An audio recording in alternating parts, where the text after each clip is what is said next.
सुबह का वक्त था। हवा में हल्की सी ठंडक और सन्नाटा पसरा हुआ था। आर्मी अफसर हसीना बीबी की वालिदा पूजा देवी हमेशा की तरह अपने पुराने ठेले पर चूड़ियां सजा रही थीं। चेहरा थकावट से बोझिल था, लेकिन आंखों की गहराई में उम्मीद की हल्की लौ चमक रही थी कि शायद आज कुछ रोजी निकल आए और घर का चूल्हा जल सके। अचानक एक तेज रफ्तार जीप आकर सड़क किनारे रुकती है। उसमें से इंस्पेक्टर कार्तिक वर्मा बाहर उतरता है। कदमों में गुरूर और चेहरे पर अकड़ साफ झलक रही थी। वह ठेले के करीब आकर ऊंची आवाज में बोलता है, ए बुढ़िया, किसकी इजाजत लेकर यहाँ ठेला लगाया है? ये सड़क तेरे बाप की है क्या? अगर यहाँ चूड़ियां बेचनी हैं, तो फौरन 500 रुपए निकाल। बिना पैसे दिए यहाँ कोई ठेला नहीं लग सकता। पूजा देवी सकपका जाती हैं। दोनों हाथ जोड़कर कांपती आवाज में धीरे से अर्ज करती हैं, साहब, अभी अभी ठेला लगाया है, अब तक एक भी चूड़ी नहीं बिकी। पैसे मेरे पास कहां से आएंगे? आप शाम को तशरीफ लाइएगा, जो कुछ कमाऊंगी उसमें से आपको दे दूंगी। अभी इस वक्त मेरे पास वाकई कुछ नहीं है। इंस्पेक्टर की आंखों में गुस्से की लाली भर उठी। वह घूरकर गुर्राया, क्या कहा? पैसे नहीं हैं? तो फिर ठेला लगाने की जुर्रत कैसे की? मेरी इजाजत के बिना यहाँ तो पत्ता भी नहीं हिल सकता, और तूने यहाँ ठेला सजा लिया। अभी तुझे मजा चखाता हूँ। ये कहते ही उसने अचानक ठेले पर जोरदार लात मारी। ठेला हिलकर उलट गया। सजी संवरी चूड़ियां सड़क पर बिखरकर लुढ़क गईं। आवाज इतनी तेज थी कि आसपास खड़े लोग चौंक गए। धीरे धीरे तमाशबीनों की भीड़ जमा होने लगी। पूजा देवी का दिल टूट गया। आंखों से आंसू बह निकले। वह जमीन पर बैठकर रोते रोते टूटी फूटी हालत में बिखरी चूड़ियां समेटने लगी। कांपती आवाज में विनती करती रही, साहब, ये ठेला ही मेरा सब कुछ है। अगर चूड़ियां नहीं बेचूंगी तो घर कैसे चलेगा? खुदा के लिए ऐसा मत कीजिए, मेरा घर उजड़ जाएगा। मैं शाम तक पैसे दे दूंगी। अभी तो मुझे माफ कर दीजिए। मगर इंस्पेक्टर के दिल में रहम की कोई झलक न थी। उसकी आंखों में सिर्फ सत्ता का नशा और ताकत की खुशफहमी थी। वह गुर्राकर बोला, ओ बुढ़िया, ज्यादा बहाने मत बना, पैसे निकाल, वरना अभी यहीं से धक्के देकर भगा दूंगा। यहाँ जो भी ठेला लगाएगा उसे मेरा हिस्सा देना ही पड़ेगा, समझी? इतना कहकर उसने गुस्से में पूजा देवी के गाल पर जोरदार थप्पड़ मारा। थप्पड़ की गूंज से पूरा बाजार सन्नाटे में डूब गया। बेचारी जमीन पर गिर पड़ी। हाथ कांप रहे थे और चेहरे पर दर्द की गहरी लकीरें साफ नजर आ रही थीं। फिर भी हिम्मत जुटाकर कांपते हाथों से सड़क पर बिखरी चूड़ियां उठाने लगी। भीड़ तमाशा देखती रही, मगर किसी की हिम्मत न हुई कि आगे बढ़कर उनका साथ दे सके। हर शख्स खामोश खड़ा था। दिल में डर समाया हुआ था कि अगर इंस्पेक्टर के खिलाफ कुछ कह दिया तो कहीं आफत अपने ही सर ना आ पड़े। लेकिन उसी भीड़ में एक नौजवान भी मौजूद था। वह चुपचाप पूरी वारदात अपने मोबाइल में रिकॉर्ड कर रहा था। आंखों में गुस्से की चमक थी, मगर वह जानता था अकेले इंस्पेक्टर से भिड़ना आसान नहीं। सो उसने सबूत इकट्ठा करने का इरादा किया। उधर पूजा देवी रोते रोते दिल ही दिल में सोच रही थीं, काश आज मेरी बेटी यहाँ होती, वह जो सरहद पर मुल्क की निगहबानी कर रही है। मगर यहाँ मेरी जिंदगी पे जो सितम ढाए जा रहे हैं उसे क्या खबर? ना जाने कब लौटेगी और कब मुझे इस दर्द से निजात दिलाएगी। आंसुओं की धार उनके गालों पर बहती रही। डगमगाते कदमों से ठेला संभाला और टूटा हुआ दिल समेटते हुए घर की तरफ रवाना हो गईं। इंस्पेक्टर कार्तिक वर्मा भीड़ की तरफ घूरकर गर्जा, क्या देख रहे हो सब? तमाशा खत्म करो, अपने अपने काम पर लग जाओ। यहाँ कोई मेरी मुखालफत में आवाज नहीं उठाएगा। समझ गए, ये कहकर वह अपनी जीप में सवार हुआ, धूल उड़ाता हुआ वहां से रवाना हो गया। भीड़ धीरे धीरे तितर बितर हो गई, मगर उस नौजवान का खून अब भी खौल रहा था। घर पहुंचते ही उसने वही वीडियो उसी शाम सोशल मीडिया पर डाल दिया। उस नौजवान ने वीडियो अपलोड कर दिया। कैप्शन में लिखा, ये बूढ़ी अम्मा सड़क किनारे चूड़ियां बेचकर अपना गुजारा कर रही थीं, मगर इंस्पेक्टर कार्तिक वर्मा ने उनसे रिश्वत मांगी। जब पैसे देने से इनकार किया तो उसने उनका ठेला उलट दिया, यहाँ तक कि उन्हें थप्पड़ तक जड़ दिया। ये जुल्म है और इसका हिसाब होना चाहिए। वीडियो देखते ही देखते सोशल मीडिया पर फैल गया। लाखों आंखों ने वह मंजर देखा और शहर दर शहर दिलों में गुस्से की लहर दौड़ गई। करीब 1 घंटे बाद वही वीडियो हसीना बीबी के मोबाइल पर भी पहुंचा। जैसे ही निगाह पड़ी, दिल में शोले भड़क उठे। आंखों में आंसू थे, लेकिन मन में अडिग इरादा भी। अगर मैं घर पर होती तो शायद मेरी माँ के साथ ये जुल्म न होता। काश मैं माँ को पैसे देकर उनके हालात आसान कर पाती। इंस्पेक्टर ने मेरी माँ के साथ जो किया है, मैं उसे छोड़ूंगी नहीं। भले ही किसी ने उनका साथ न दिया, मगर मैं ये बेइंसाफी हरगिज बर्दाश्त नहीं कर सकती। इस पक्का संकल्प लेकर हसीना ने फौरन छुट्टी ली और शाम 4 बजे घर पहुंची। माँ और बेटी गले मिले तो दोनों की आंखें भीग गईं। पूजा देवी की आंखों से आंसुओं की धार बह रही थी। हसीना ने उन्हें सहलाते हुए कहा, माँ, आपके साथ जो हुआ वो बहुत गलत था। इसी वजह से मैं घर लौटी हूँ। अब आपको डरने या घबराने की कोई जरूरत नहीं। मैं इंस्पेक्टर को सबक सिखाऊंगी। उसने जो भी जुल्म किया है, उसका जवाब उसे कानून के दायरे में मिलेगा। मैं उसे सस्पेंड करवाऊंगी और आपको इंसाफ दिलाऊंगी। आप सिर्फ आराम कीजिए। कल सुबह मैं खुद थाने जाकर रिपोर्ट दर्ज कराऊंगी। अगली सुबह हसीना गुलाबी साड़ी पहने माँ को तसल्ली देती हुई थाने की ओर रवाना हुई। रास्ते में जैसे ही बाजार के करीब पहुंची, उसकी नजर सड़क के उस पार एक पानीपुरी के ठेले पर पड़ी। वहीं इंस्पेक्टर कार्तिक वर्मा सड़क किनारे पानीपुरी वाले से रिश्वत मांग रहा था। हसीना के दिल में गुस्से की लहर दौड़ गई, मगर उसने खुद को संभाल लिया। उसे याद रहा कि वह सिर्फ एक बेटी नहीं, बल्कि कानून की पाबंद फौजी अफसर भी है। अपने गुस्से को काबू में रखकर सीधी कदमों से थाने की ओर बढ़ी। थाने में एसएओ दिलीप सिंह तख्ते कुर्सी पर बैठे थे। हसीना ने वक्त जाया किए बगैर अपना सरकारी पहचान पत्र उनके सामने रखा और पुरसुकून आवाज में बोली, मैं आर्मी अफसर हसीना हूँ। मैं यहाँ इंस्पेक्टर कार्तिक वर्मा के खिलाफ रिपोर्ट दर्ज कराने आई हूँ।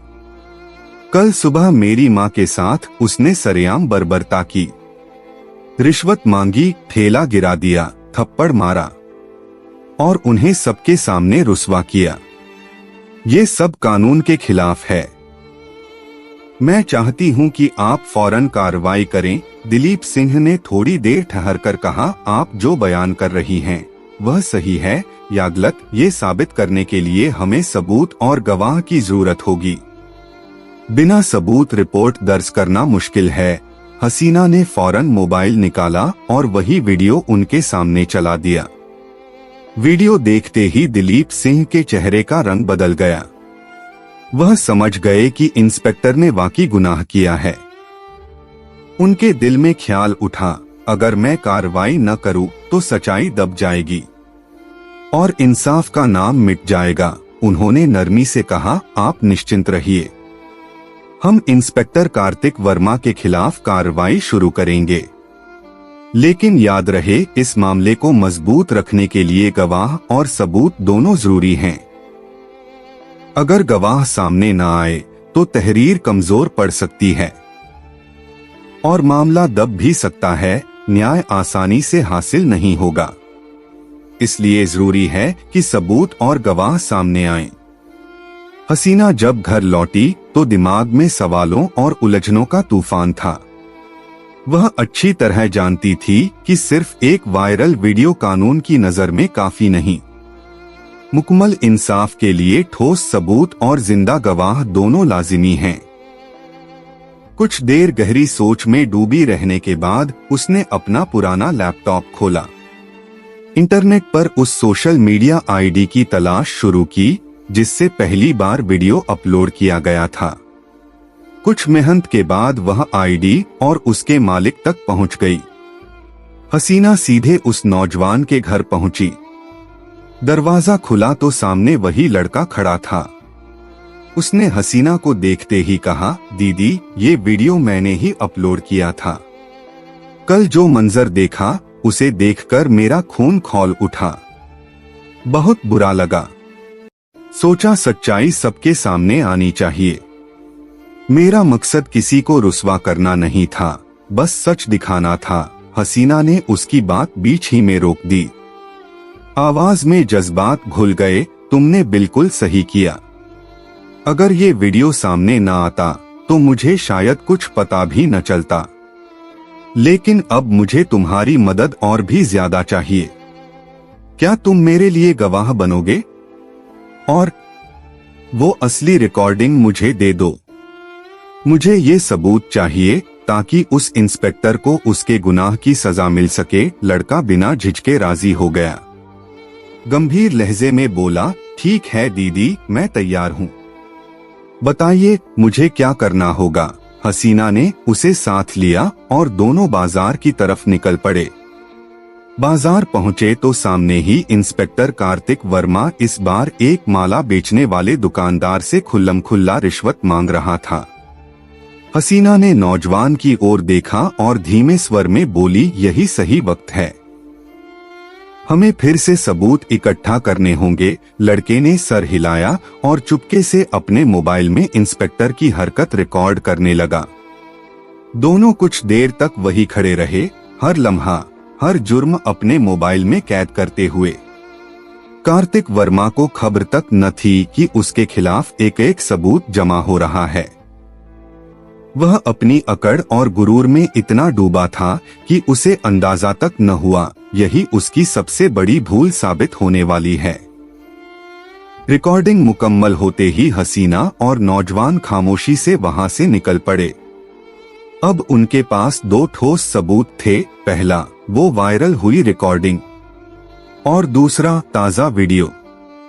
हसीना समझ रही थी कि ये दिन कार्तिक वर्मा की जिंदगी का सबसे अहम मोड़ है। दोनों सीधे थाने पहुंचे और एसएओ दिलीप सिंह को मोबाइल में सारे सबूत दिखाए। नौजवान ने भी बिना झिझक गवाही देने की हामी भर दी। दिलीप सिंह ने गंभीर लहजे में कहा, अब आपको किसी तरह की फिक्र करने की जरूरत नहीं। हमारे पास सबूत भी हैं और गवाह भी। मैं यह पूरा मामला फौरन एसपी साहब तक पहुंचाता हूं। उन्होंने रिकॉर्डिंग की कॉपियां बनवाई, एक मुकम्मल रिपोर्ट तैयार की और तुरंत आला अफसरों को रवाना कर दी। कुछ देर बाद जब एसपी ने वीडियो देखा तो उनके चेहरे पर गुस्से की लाली दौड़ गई। कुर्सी से उठकर गरजते हुए बोले, हमारे जिले में ऐसे इंस्पेक्टर तैनात हैं और हमें खबर तक नहीं। ये पुलिस की वर्दी पर दाग है। ऐसे अफसर को कानून की छाव में रहने का कोई हक नहीं। ये सीधा जुर्म है। कार्तिक वर्मा अब नहीं बचेगा। उसके खिलाफ सख्त कार्रवाई होगी। उस वक्त पहली बार पूजा देवी और हसीना की आंखों में सुकून की हल्की चमक झलक उठी। उन्हें यकीन हो चला था कि अब इंसाफ की राह खुल चुकी है। कठिनाइयां तो थीं, मगर अब रास्ता साफ नजर आ रहा था। एसपी दफ्तर का माहौल बोझिल और गंभीर था। एसपी साहब की आंखों में गुस्सा और अटल इरादा साफ झलक रहा था। उन्होंने अपने स्टाफ को तलब कर सख्त लहजे में कहा, इंस्पेक्टर कार्तिक वर्मा के खिलाफ हमारे पास मुकम्मल सबूत मौजूद हैं। गवाह भी सामने आ चुके हैं। वीडियो लाखों लोगों तक पहुंच चुका है। अब इस मामले को दबाना असंभव है। फौरन निलंबन की कार्रवाई शुरू की जाए और विभागीय जांच बिठाई जाए। एसपी के हुक्म पर सबसे पहले कार्तिक वर्मा का सस्पेंशन लेटर तैयार हुआ। ये लेटर जिलाधिकारी और पुलिस मुख्यालय दोनों जगह रवाना किया गया ताकि कार्रवाई मुकम्मल तौर पर वैध और कानूनी हो। साथ ही एसपी ने एंटी करप्शन सेल को भी आगाह किया कि रिश्वतखोरी और ताकत का दुरुपयोग साबित हो चुका है।